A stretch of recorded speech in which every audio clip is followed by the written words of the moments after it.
ఈరోజు రాష్ట్ర వ్యాప్తంగా కూటమి ప్రభుత్వం ఏర్పడినప్పటి నుంచి ఇప్పటి వరకు వేలాదిగా రాష్ట్ర వ్యాప్తంగా YSR Congress party social media కార్యకర్తల పైన అనవసరపు కేసులను, బలమైన సెక్షన్లను నమోదు చేస్తూ ఏమాత్రం కూడా వాటిల్లో నిజానిజాలు లేకపోయినప్పటికీ కూడా కేవలం వైఎస్ఆర్ కాంగ్రెస్ పార్టీకి మద్దతుగా ఉన్నటువంటి సోషల్ మీడియా కార్యకర్తలనే లక్ష్యంగా చేసుకొని రాజకీయ కక్ష సాధింపుల్లో భాగంగా అక్రమ అరెస్టులు చేయడం, వారిని పార్టీ కోసం పనిచేయడానికి దూరంగా ఉంచేటువంటి కుట్రలో భాగంగా వారి మీద బలవంతపు కేసులు పెట్టి ఈ విధంగా జైలుకు పంపుతున్నటువంటి క్రమంలో ఎవరైతే కూటమి పార్టీల్లో భాగస్వామ్యంలో ఉన్నారో వాళ్ళందరూ కూడా వైఎస్ఆర్ కాంగ్రెస్ పార్టీ అధ్యక్షులు శ్రీ వైఎస్ జగన్మోహన్ రెడ్డి గారిని, ఒక రాష్ట్ర మాజీ ముఖ్యమంత్రిగా పనిచేసినటువంటి వ్యక్తిని, వారి కుటుంబాన్ని కూడా సామాజిక మాధ్యమాలే వేదికగా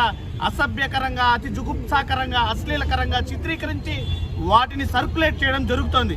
వాటిని పూర్తి ఆధారాలతో సహా రాష్ట్ర వ్యాప్తంగా ఎవరైతే ఆ రకమైనటువంటి మార్ఫింగ్లకు పాల్పడుతున్నారో, జగన్మోహన్ రెడ్డి గారిని మరియు వైఎస్ఆర్ కాంగ్రెస్ పార్టీ నేతల పట్ల అసభ్యమైనటువంటి పోస్టింగులు చేస్తున్నారో పూర్తి ఆధారాలతో సహా ఈరోజు తిరుపతిలోని ఈస్ట్ పోలీస్ స్టేషన్లో కంప్లైంట్ ఇవ్వడం జరిగింది. వాటికి సంబంధించినటువంటి ఆధారాలను కూడా జతపరచడం జరిగింది.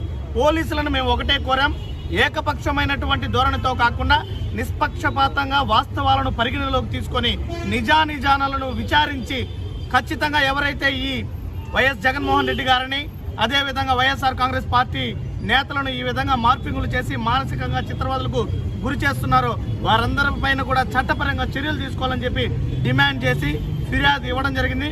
పోలీసు అధికారులు కూడా దీనిపైన తక్షణం స్పందించాల్సినటువంటి అవసరం ఉంది. ఎందుకంటే ఈరోజు ఈ రకమైనటువంటి రాజకీయ కక్ష సాధింపులు మంచి పద్ధతి కాదు. నిష్పక్షపాతంగా విచారణ జరిపి చర్యలు తీసుకోవాలని చెప్పి వైఎస్ఆర్ కాంగ్రెస్ పార్టీగా మేము డిమాండ్ చేస్తున్నాం.